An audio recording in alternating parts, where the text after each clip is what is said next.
Dans l'investissement immobilier, il y a différentes méthodes. Il y a la méthode qui te permet tranquillement, en tant que bon père de famille, d'arriver à constituer ton patrimoine. Et puis, il y a la méthode de l'autoroute. Cette méthode, c'est la méthode des immeubles de rapport. C'est grâce aux immeubles de rapport qu'aujourd'hui, j'ai un parc immobilier de 25 lots, juste en appartement. C'est grâce aux immeubles de rapport qu'aujourd'hui, plusieurs de mes apprenants ont un parc immobilier conséquent avec des cash flows très intéressants à la clé. 1 000 euros, 2 000 euros, pas plus tard que à ce mois de juillet-août. Ornel, par exemple, a gagné plus de 2 000 euros de cash flow net par mois grâce à ces 6 lots dont 5 étaient loués en courte durée et dans son immeuble de rapport.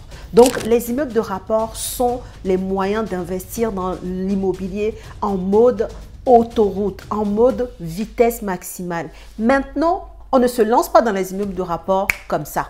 Il y a des choses à respecter, il y a des actions à réaliser. Et dans cette vidéo, je te propose de voir ensemble 4 actions qui vont te permettre de réussir ton projet d'investissement immobilier dans les immeubles de rapport. On commence tout de suite.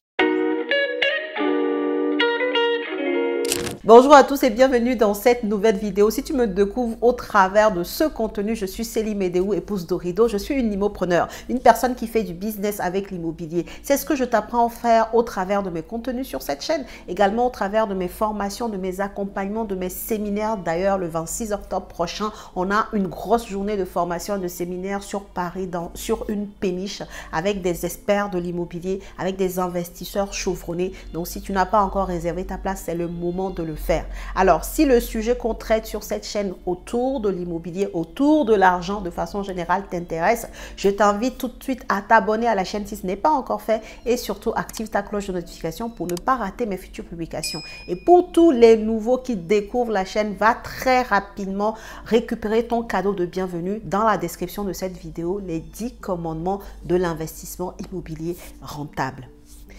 Donc, le sujet du jour que je te propose, c'est de voir ensemble les actions qui vont te permettre de propulser ton projet immobilier dans les immeubles de rapport. Je précise bien, des actions à mener pour réussir ton projet dans les immeubles de rapport. Tu vas voir, ce n'est pas compliqué, mais encore faut-il avoir la connaissance, le savoir, mettre le doigt sur les choses à réaliser qui vont te permettre d'être efficace sur ton projet et de ne pas faire des erreurs qui peuvent te coûter hyper méga cher, parce que là on ne parle pas d'appartement, on parle de tout un immeuble. Donc ça veut dire que tu es monopropriétaire. Tout ce qui peut se passer sur l'immeuble, ça ne tient qu'à toi. Si tu as le cash flow, si tu as les locataires ou pas, c'est ton problème à toi tout seul. Donc regarde bien cette vidéo jusqu'à la fin pour profiter des 4 actions très importantes que je vais te partager. En fait, ces actions que je vais te partager découlent vraiment de ma propre expérience, mais également de l'expérience des plus de 300 personnes que j'ai pu accompagner jusqu'ici. Je ne compte même pas ceux qui sont venus à mes événements, ceux qui font mes challenges. Si je devais compter tout le monde, on doit être déjà à 1500 personnes facilement que j'ai formés, en tout cas qui ont vu des contenus en groupe restreint et qui ont pu investir ou avancer dans leur projet immobilier. Donc, ce que je vais te partager ici, ce sont des informations capitales et tu peux commencer déjà à faire le beau geste en regardant cette vidéo. Merci déjà, ça me fera plaisir. Alors, on va commencer tout de suite. Donc, la première action à réaliser lorsque tu veux acheter ton immeuble de rapport, c'est de connaître ta capacité d'emprunt. Cette information a l'air de rien, mais ce que je dois te préciser, si tu me suis depuis un moment sur cette chaîne, alors tu le sais. D'ailleurs, il n'y a pas plus tard que, je crois que c'était au mois d'août, je t'ai partagé en visite un immeuble de rapport et tu as pu voir le prix. On était à 80 000 euros négociable. Je t'ai refait une deuxième vidéo où je négociais avec l'agent immobilier. Donc, n'hésite pas à aller regarder cette vidéo-là si tu veux en savoir plus. Mais pour te dire que les immeubles de rapport, il y en a à tous les prix. Il y a comme celui que tu as vu là à 80 000 euros. Il y a eu des témoignages. Va regarder la playlist témoignages avec mes apprenants. Tu vas voir qu'il y en a qui ont acheté à 200 000, il y en a qui ont acheté à 140 000, il y en a qui ont acheté à 300 000, à 279 000. Enfin, voilà, même moi, même mon parc immobilier, mon premier immeuble de rapport, je l'ai acheté à 155 000, le deuxième à 279 000. Tu vois, donc en fait, pour te dire que les immeubles de rapport, il y en a à tous les prix. Maintenant, ça veut dire aussi qu'il y a des immeubles de rapport pour un certain type de profil. Et ça va donc dépendre de ta capacité d'emprunt. Si aujourd'hui, avec le salaire que tu gagnes, avec tes revenus du foyer, les revenus globaux, tu ne peux emprunter entre guillemets, hein, c'est beaucoup d'argent, hein, 150 000 euros, tu vas savoir en fait, en fonction de cette capacité d'emprunt, donc, quel secteur tu vas aller chercher ton immeuble de rapport. Tu vois ce que je veux dire? Si tu as aujourd'hui 150 000 euros en capacité d'emprunt, tu sais que tu vas complètement éviter la région Île-de-France, par exemple. Tu vas complètement éviter les grandes villes. Tu vas aller t'intéresser à des petites communes, évidemment, mais avec les autres actions que je vais te dire tout à l'heure, pour être sûr que tu puisses avoir tes locataires, pour être sûr que le bien soit rentable. Donc, la question de la capacité d'emprunt est très importante. Et ce que je vais te dire aussi par rapport à ça, c'est que très souvent, les personnes pensent qu'elles ne peuvent pas le faire. Pourtant, tu as plein d'outils aujourd'hui qui te permettent de définir ta capacité d'emprunt toi seul. Et moi, c'est ce que je te conseille d'ailleurs. Pas la peine d'aller forcément voir ta banque. Ce sont des genres d'informations que toi-même, tu peux chercher à avoir, chercher à connaître. Et il suffit juste d'avoir la méthode. C'est très facile. Quand tu connais tes revenus globaux, de calculer ta capacité d'emprunt, ok?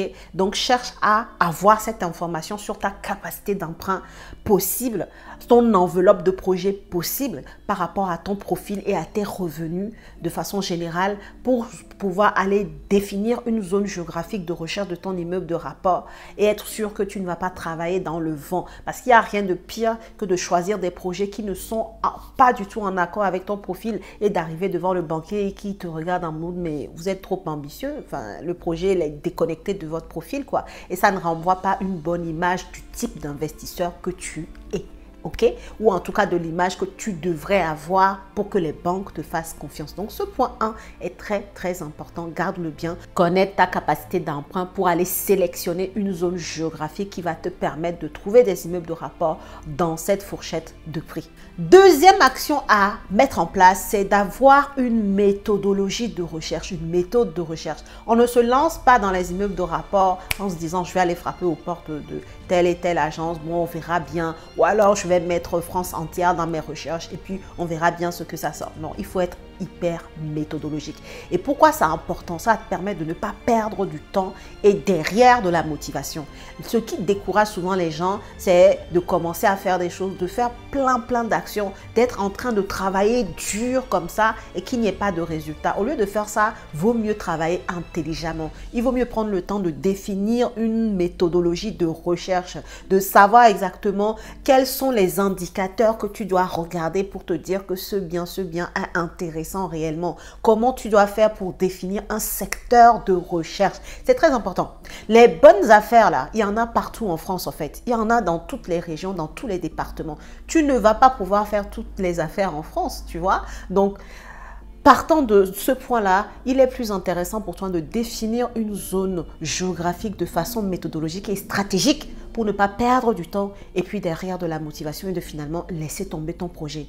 Ton projet d'immeuble de rapport n'aura jamais de succès si tu le laisses tomber, quoi. En abandonnant, tu es sûr de ne jamais y arriver. Tu es sûr d'être en échec par rapport à ton projet. Donc, c'est très important ce deuxième point.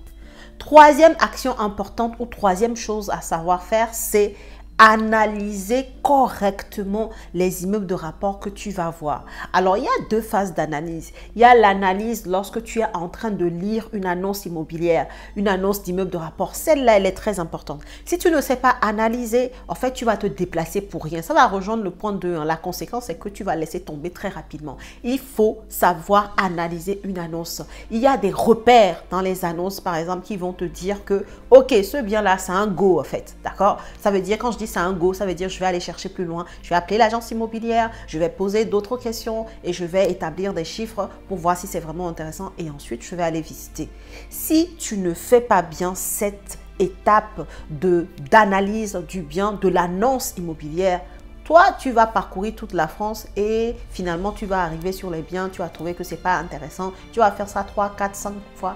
Au bout de la 10e fois, tu seras épuisé et il y a de fortes chances à 99% que tu puisses abandonner ou mettre une pause à ton projet. Alors que quand tu mets une pause à ton projet, peut-être que le bien idéal pour toi, c'est à ce moment que ça va apparaître. Et ton bien idéal n'est pas seulement idéal que pour toi, ça sera idéal aussi à quelqu'un d'autre. Donc le temps que toi tu te dises, ouais, je fais une pause parce que je suis fatiguée, je suis éreinté par tout ce que j'ai pu faire, le brassage de vent que j'ai fait, il y a une autre personne qui va venir prendre le bien idéal que tu aurais pu prendre si tu étais resté concentré et tu avais eu de la méthodologie dans la recherche de ton projet d'immeuble de rapport, de tes biens immobiliers, de ton immeuble de rapport. Donc, très important de savoir faire ton analyse déjà de l'annonce et évidemment ensuite l'analyse terrain. Lorsque tu vas avoir un immeuble de rapport, c'est important de savoir sur quel levier s'appuyer pour te dire ok, c'est un immeuble sain, non, ce n'est pas un immeuble sain. Bref, avoir des critères à checker pour être sûr que c'est un immeuble que tu achètes en connaissance de cause. C'est ça le plus important dans l'immobilier. D'ailleurs, que ce soit une maison, un immeuble ou un appartement, le tout c'est d'acheter en connaissance de cause. Ce qui perd beaucoup de personnes, c'est quand elles achètent en pensant acheter telle chose alors que c'est telle autre chose qu'elles achètent. Elles pensent acheter un bien hyper sain qui ne nécessite pas beaucoup de travaux alors qu'elles sont en train d'acheter, entre guillemets, une ruine. Tu vois, donc ça, c'est ce qui perd beaucoup de gens. Quatrième et dernière chose pour réussir ton projet d'achat d'immeuble de rapport, c'est d'utiliser le levier de la négociation. On est là actuellement dans un moment où le marché est propice aux acquéreurs. Donc, ça veut dire qu'on est dans un marché aujourd'hui où nous, on arrive en force, où on peut négocier. Ça, c'est dû à plein de choses que j'ai déjà expliquées ici dans plusieurs vidéos. Le fait que les taux soient élevés, mais là, les taux sont en train de baisser, hein, ça, soyons clairs. Le fait qu'on a la loi sur les passoires énergétiques, qui fait que beaucoup de propriétaires, parce qu'ils n'ont pas de connaissances, ils sont en train de liquider leurs passoires énergétiques. Le fait qu'il y a certains qui arrivent à la retraite, ils sont fatigués, ils ne veulent plus gérer leurs biens, il y a quelques petits travaux, mais ils ne veulent plus en entendre parler, qui sont en train de revendre. Et le fait que les banques, en fait, ne donnent pas le financement à tout le monde, donnent moins de financement qu'avant. Ils sont plutôt à un moment où les conseillers analysent plus en détail les profils. Ils sont en mode filtre, en fait. Donc, du coup, ce qui fait qu'il y a moins de crédits octroyés par rapport à avant. Donc, s'il y a moins de crédits octroyés, c'est qu'il y a moins de transactions qui se font. Et donc, les prix baissent, d'accord? Parce qu'on est toujours dans le commerce, hein, c'est le principe de l'offre et de la demande, quoi. S'il y a beaucoup d'offres, alors les prix augmentent. S'il y a moins de demandes ou parce que le marché est compliqué pour ceux qui veulent acheter, alors les prix baissent et on est plutôt à ça. Le marché est propice à nous parce qu'il y a beaucoup moins de personnes qui peuvent acheter par rapport à avant et parce qu'il y en a qui sont découragés aussi et il y a beaucoup plus d'offres aussi sur le marché en fait. Donc les prix baissent, d'accord?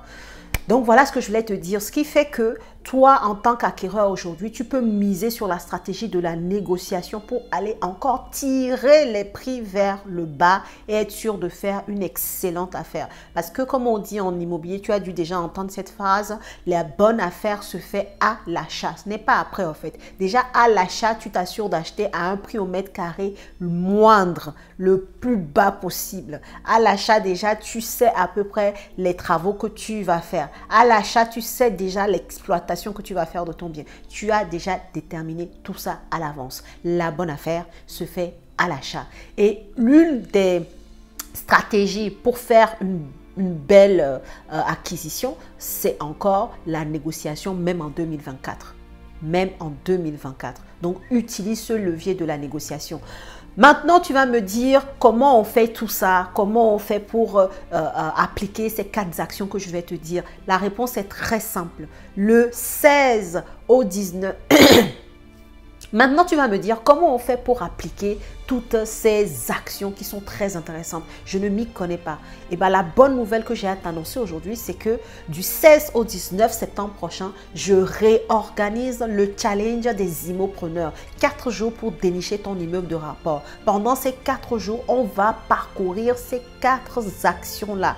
Tous les jours, on en parcourt une et je vais te donner les détails, les critères, les leviers sur lesquels s'appuyer pour pouvoir appliquer ces 4 actions-là, en tout cas les mettre en œuvre pour réussir ton projet immobilier. Pendant ces 4 jours, tu seras avec moi, tu seras avec des ambassadrices, tu seras avec d'autres investisseurs à primo-accédants ou qui ont déjà acheté un bien ou deux, mais qui savent qu'il manque encore des lacunes quand il s'agit d'immeubles de rapport et qui vont vouloir avancer tous ensemble, propulser leur projet d'investissement dans les immeubles de rapport pendant ces 4 jours de challenge. Je te garantis, et ça, si tu me suis sur Instagram, tu l'as peut-être vu, il n'y a personne qui fait ce challenge-là avec nous et qui en sort sans connaissance. C'est pas possible. J'ai déjà eu des personnes qui ont fait ces 4 jours de challenge et qui ont trouvé leur immeuble de rapport. Véridique. Donc, c'est un challenge complet. C'est gratuit pour tous. Donc, je t'invite à t'inscrire tout de suite. Les inscriptions se ferment le dimanche. Donc, tu n'as pas beaucoup de temps. Tu regardes cette vidéo, tu t'inscris immédiatement et tu vas recevoir tes accès personnels à la plateforme de formation. Et pour finir, je vais te dire en quelques phrases comment ça va se passer. Du 16 septembre au 19 septembre, tous les matins, tu vas recevoir un cours. Donc, tous les jours, tu vas recevoir un cours à 7 h du matin. Ensuite, dans le cours, tu vas voir que tu as un challenge à faire. Sinon, on n'appellerait pas ça 4 jours de challenge. Donc, c'est important que tu puisses travailler. C'est 4 jours intenses, mais le résultat en vaut largement le coup. Donc, tu reçois ta formation du jour à 7 h. Tu as le temps de faire toute la journée ton challenge en question. Il y a un quiz pour voir si tu as bien assimilé le cours du jour dans ton espace formation à toi et ça te permet d'avoir accès à un bonus supplémentaire et les bonus sont juste géniaux. Donc j'espère pour toi que tu vas faire les quiz pour pouvoir profiter des bonus que je te donne en plus. C'est juste... Bref, il faut faire le challenge, quoi. Et tu auras le challenge et tous les bonus qui vont avec. Le soir, on se retrouve également en live pendant 45 minutes. Une partie où je réponds aux questions de tous et une autre partie où on a une étude de cas sur une personne qui a investi dans l'immobilier. Une de mes ambassadrices, les 4 ambassadrices qui participent avec moi, qui sont dans mon équipe pour ce challenge, ce sont des personnes qui investissent dans l'immobilier, qui ont investi dans l'immobilier, qui ont des résultats, d'accord, et qui sont passés par ma formation pour la plupart. Donc, du coup, je t'invite à t'inscrire à ce challenge pour être dans un environnement qui te permet de propulser ton projet d'investissement immobilier dans les immeubles de rapport pour comprendre comment appliquer ces 4 actions que je t'ai données dans cette vidéo-là et pour enfin avancer sur ton projet d'investissement dans les immeubles de rapport. On est au mois de septembre. L'année va passer rapidement. Il nous reste à peu près 3 mois et demi. Tu peux changer la donne si et seulement si tu t'en donnes les moyens. Donc, je t'invite à t'inscrire là tout de suite avant la fin des inscriptions. Ok, voilà ce que je voulais te partager dans cette vidéo. Je t'invite à partager, à me dire en commentaire ce que tu en penses. Et puis, moi, je te dis à la prochaine vidéo.